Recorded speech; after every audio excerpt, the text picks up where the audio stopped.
Good morning. This is Vaughan in Nova Scotia. I've just got a whole bunch of clay cut together to make some coffee mugs, which I've done before, but I'm going to make a few different variations on this and show you what you can do with a cylinder.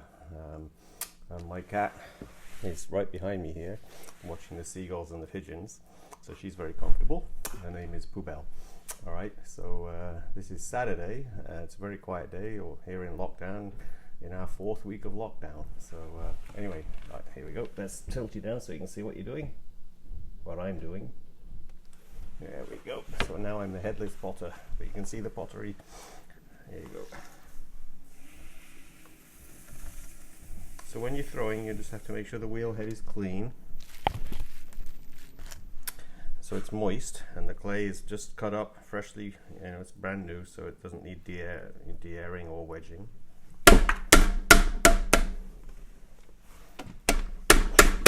Mike's right by me, so you should be able to hear me. The last video I did, I was walking around, so I think it was fading in and out. All right, so we've got a nice sealed piece of clay on the wheel head. So wet both hands, and then make that mold in your hands and push hard. And it's important when you're beginning to throw that you rest your arms on your legs or on the splash pan. If you can lift your leg a little bit, it doesn't hurt your underneath of your arm as much. These narrow, thin splash pans can actually hurt your arm when you're leaning hard on it. So basically that's called centering. Let's start again. You have a lumpy bit of clay wobbling all over the place. So what do? You actually hold your hand on top to make sure it doesn't spin off the wheel, put pressure down, and you put this hand in, resting on the wheel head so that the clay can't escape underneath, and you put pressure with both hands and press hard until you form a mold in the middle of your hands and the clay conforms to the mold. So basically, start again, it's wobbling, make that mold in your hand and put pressure on really hard from above and also from the side, and it makes a mold in your hand. So you're kind of doing that.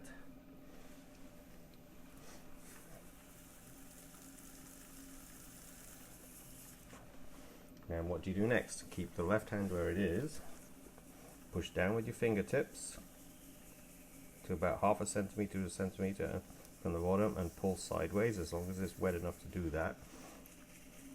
Push your finger over to the corner and pull it back to the center. That's to compress the bottom of the piece. And I do that 2 or 3 times just to make sure that the bottom is flat and also compressed. And then move your fingers, wet both sides, dribble the water, use a sponge if you have to, just to catch the top of the rim, and then you dribbles down side and inside and outside, and you basically put pressure on from the outside fingers and push back a little bit with your inside fingers, and you make a cylinder. Now, what was involved in that?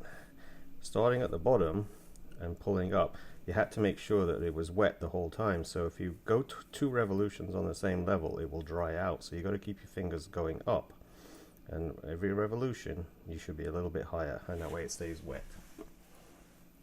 So dribble the water inside and outside. Same again. Push in hard and bring your fingers up, going 1 revolution a little bit higher each time.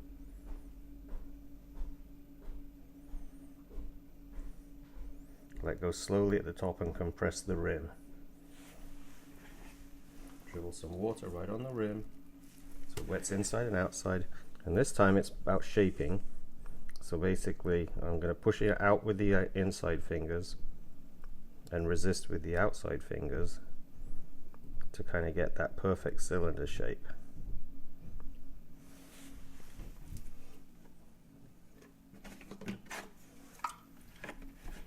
Alright, that looks pretty good. It's a fairly wide cylinder.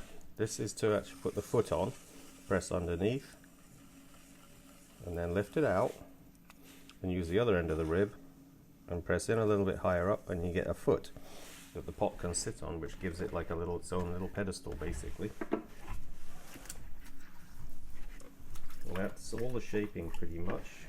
But the last thing I always do, using a metal rib, is to actually take the water off the surface and you can shape again with your finger on the inside at this point, just in case you've got an area where it's just a little bit too wide or too narrow. And then take the water out with the sponge on a stick. If it's wide enough, you can just use your hand inside there, but I drag all the water off basically. And then if you're using a leather, which is this kind of thing, which is the same color as the clay, which always gets lost, you can use that to actually smooth off the rim. Or if you can make one of these, I've shown it in other videos basically, and one of my people who's watching these videos has made his own using a 3D printer for Fred. Hi Fred. There you go. So you put that over the edge and it compresses the rim down. Now why do we use something like that? Well, this clay is really smooth. It's B-Mix 5 actually temperature wise, but you can get a B-Mix 10 as well. So there's no grit in this clay at all. And all that. But if you were using a clay that had a little bit of grit in it, the rubber band, which is a Laguna Clay Company rubber band by Laguna, basically pushes the grit down into the clay so that you don't end up with sharp little bumps in the rim. But this clay is very smooth, so we don't need to do that, because it's so I could even just use the sponge, it wouldn't make any difference. But anyway, how do you get it off? Dribble the water around the pot using your little, I always cut my long wires in half and make 2 out of them, and then pull it through. Now if you're scared of the wheel rotating, you can actually just do that stationary.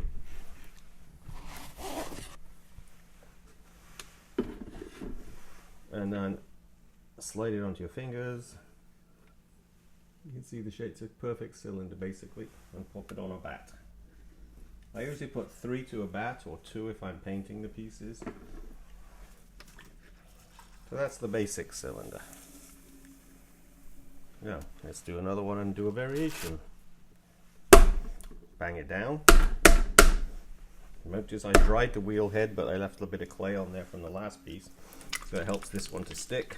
So you press down really hard with your top hand and your side hand. It's important when you're learning to throw to make a lot of cylinders. It's a really fairly straightforward piece to make, but it gets you into the habit of making repetitive motions with your hands, so that you get to, you don't have to think about it when you're throwing basically. It's just a repetitive action that your hands just get to know how to do. Your whole body learns it as an actual physical mechanical type thing. Okay, so there's the that's a hockey puck, that's what we call it. Put the dent in the middle. If it stays wet, go to the bottom about a ½ centimeter to a centimeter from the bottom. You pull out. It stayed wet the whole time. If you do that slowly, it will dry out and you'll have to let go slowly. A couple of pulls across to the center from the wall. I dig my fingernail in at the wall just to give myself a place where my middle finger here can feel that and go underneath it, and then you push with your outside fingers and you come up to the top, and it has to stay lubricated, so stay above the dry area that you've just passed over. Dribble some water over the actual rim, inside and outside. Same again. Put pressure on and pull up.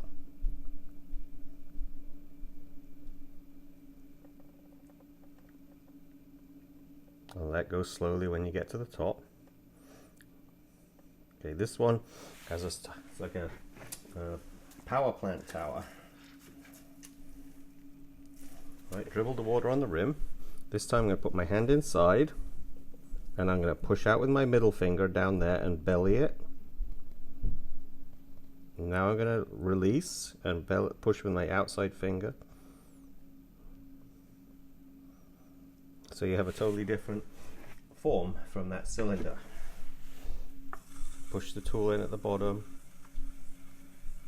It allows the wire to get under there, that's why I do that. But then above it, I always put this extra groove so it has a foot.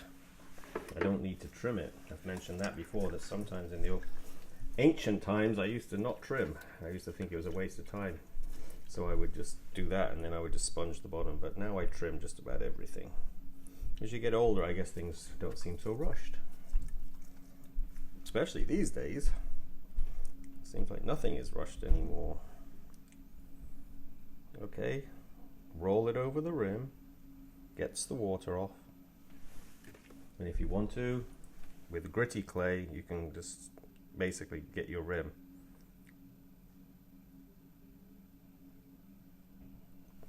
Kind of dented down a little, well, compressed down a little bit. You don't need to do that with this clay, as I've said. Alright, so what do we have? We have a shape that could be expanded upon, or I can just drag the water off. And I could put a little dent using this metal rib right there, take it out, and press above that, so it gives myself that kind of double little edge. There's a little bit of clay spinning around, so let's get that off there. If you can see that, it's like a nice little belly type mug. It's all from a cylinder though. Anything there that needs to come off at this point, just tap it, dab with a sponge or... Alright, so taking it off, dribble the water around. My wheel slopes that way, so I always have to put the water on behind it.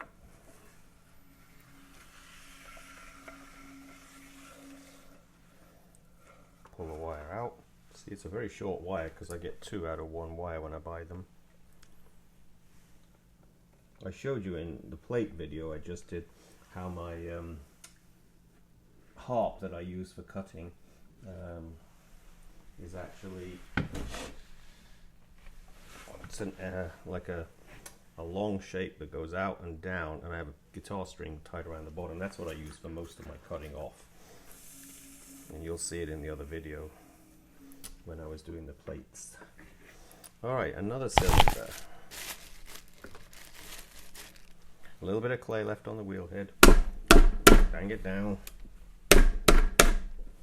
Sealed properly. Wet it. Both hands are wet. Press down, make the mold in your hand. I usually move the clay around a little bit because it actually, even though it's totally pugged and de-aired, it's nice to just make it a little bit more consistent by pushing in and out. Alright, so there's the hockey puck. Lots of water on it. Push down, pull out. As long as it stays wet, you can keep that pull going. As soon as it dries a little bit, you have to let go slowly. 2 compression pushes in the bottom with a little fingernail underneath the outer wall there to make a groove. Wet the whole rim, inside outside. Fingers feel for that groove on the inside. Press with the outside fingers, and then basically start to pull up. The speed is now dropped down to about medium. Dribble over the rim. Same again. Push fingers inside out. So my outside fingers are resisting a little bit. Now I'm going to push in with my inside fingers. And then let go slowly at the rim.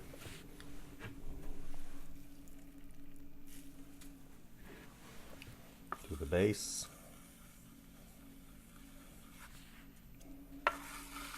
Push in again. Gives you a nice foot.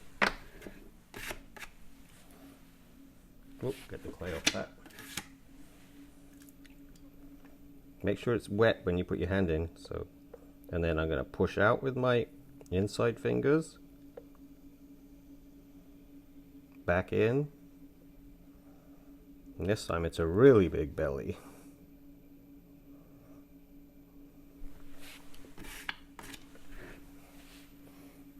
And then do that again, push out. Didn't like that form at the bottom there, so I'm just going to push out a little bit more. I'm looking at the iPad, and it's nice, you can see what you're throwing. So a lot of people say use a mirror. Well, this iPad does it for you. Alright, so it's a nice little belly there. Get the water out.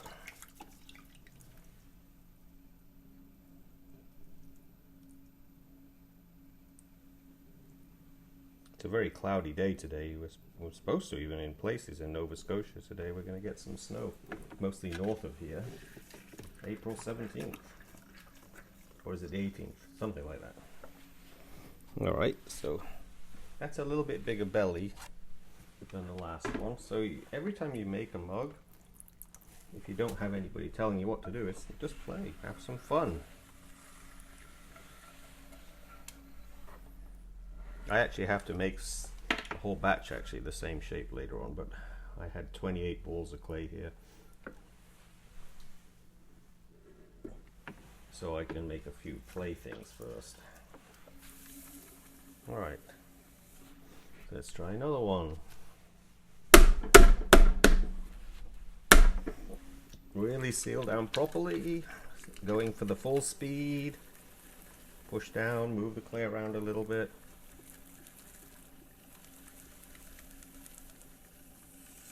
Go for the center. See, that's the shape in my hand. Put the hole in with it wet, go down, and this time I'm not going to pull out very far. I'm going to leave it quite narrow at the bottom.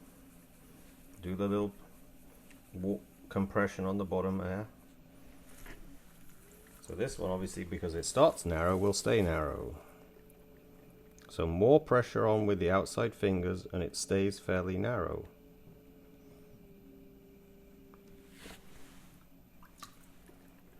Now my finger down the side like that keeps it narrow too. Push in hard with the outside fingers and it stays narrow again.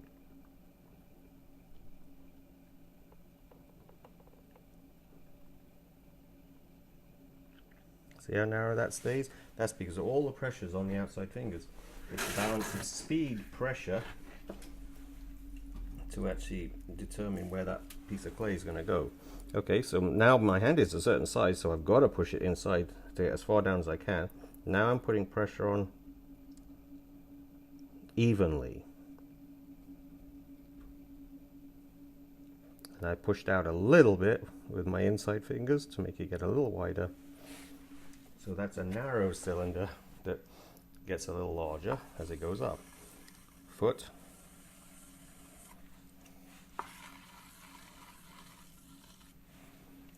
And I've showed you this before. It's I cut down my throwing rib, stick, whatever you call it, and I put two little curvy grooves in at the top.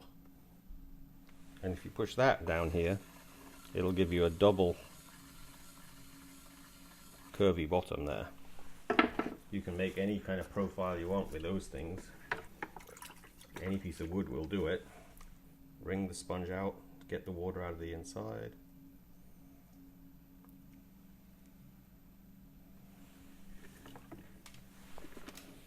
Put clear, using the metal rib just to kind of drag the water off.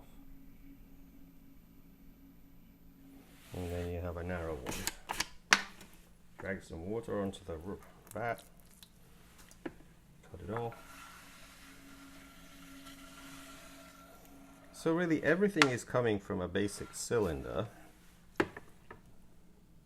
So if you can throw and repetitively throw a bunch of cylinders,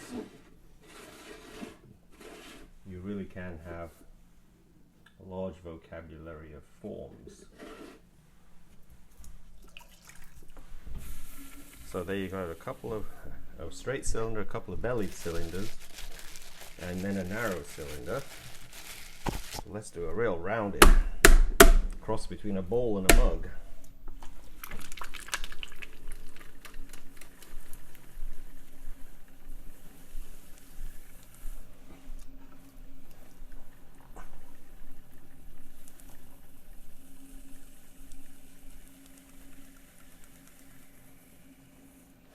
Alright, so wet the whole thing, fingers in, press down, come out, but leave it narrow again. Bowls tend to have a narrow base because you don't want a flat bottom in it. Okay, so wet the whole thing, fingers press in at the bottom, start coming up, stay with the wet spot, always bring your fingers every revolution, you should be a little higher. So that's based on speed of the wheel going round plus how fast you bring your fingers up. Press in deep with your fingers again at the bottom. Push out hard with your inside fingers.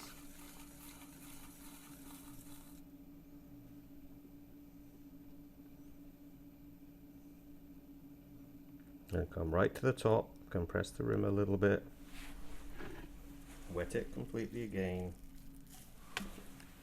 This time we'll go out again. So the inside fingers are pressing, the outside fingers are just resisting a little bit.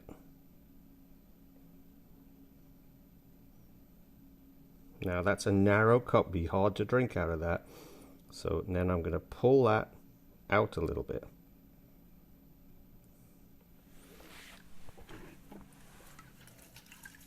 Yeah, when you're actually drinking, you've got to think of the mechanics of what the fluid is going to do.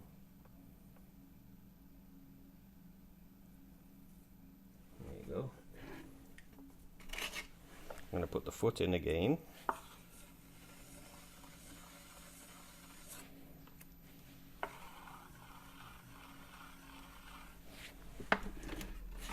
And using the metal rib.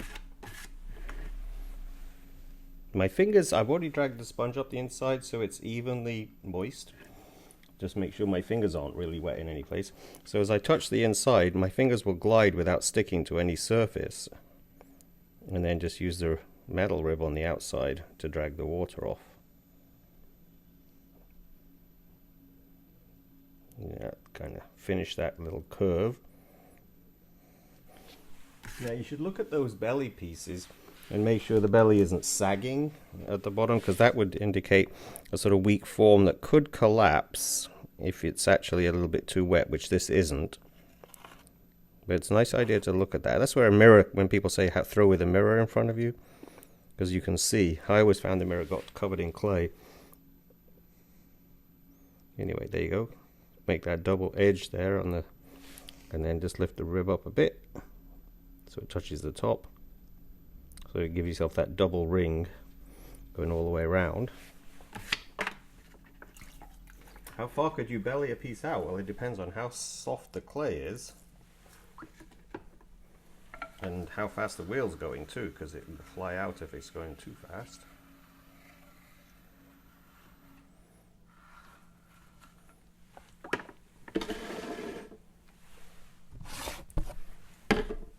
Right, put it onto your hands. Spread your fingers out underneath the piece. There you go, there's that belly. So it's a fairly strong shape. Alright, I'll do one more of those. And I think I've probably dragged on long enough. I used to try to keep these to 15 minutes. Then I started watching some other people and I was thinking, oh well, nobody else seems to be trying to keep it in a short time. But okay, so I'll keep these less than half an hour anyway. Alright, seal down, and I'll finish up with one that's a kind of a wobbly mug.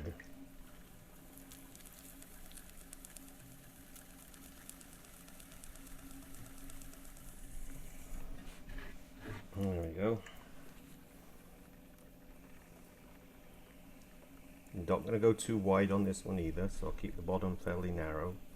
But you always leave a thick enough area at the bottom so that you don't go through the bottom when you're trimming. Okay, water on the rim. More pressure with the outside fingers, pulling up.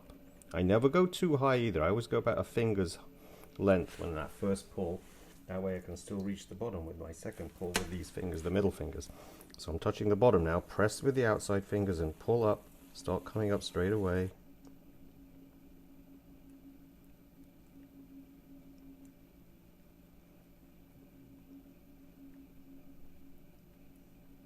Let go slowly at the rim. Put a foot on it.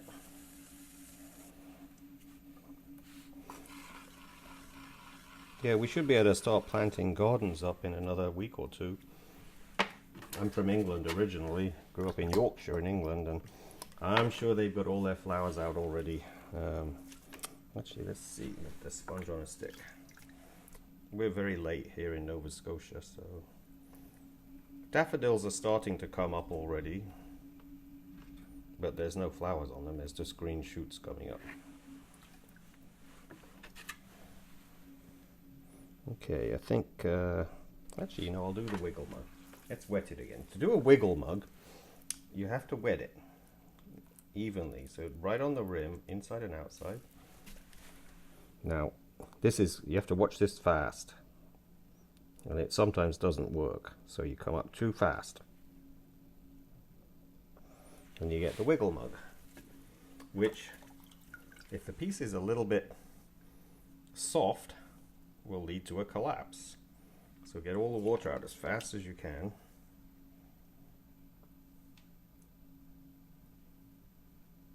Now there's another variation of this as well, which is a little bit more even. That one,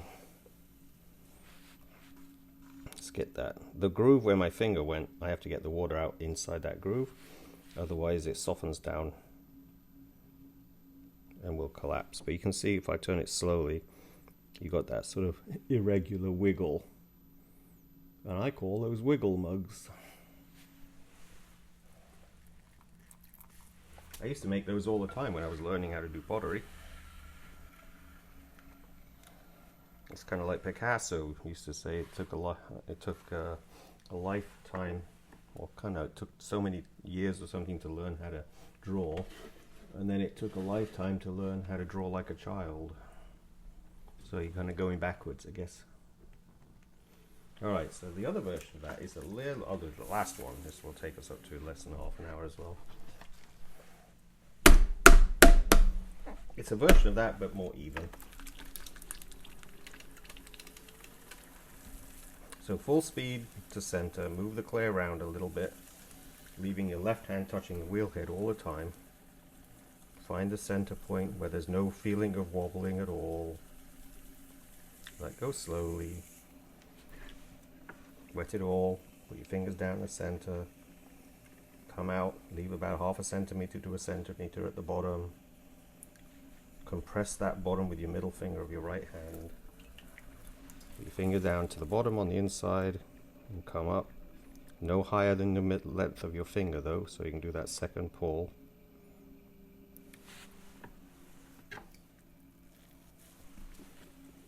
Push in again with your outside fingers and start the pull coming up.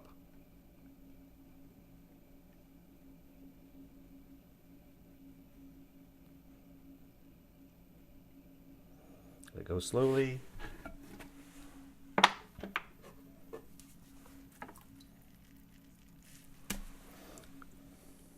So this one is just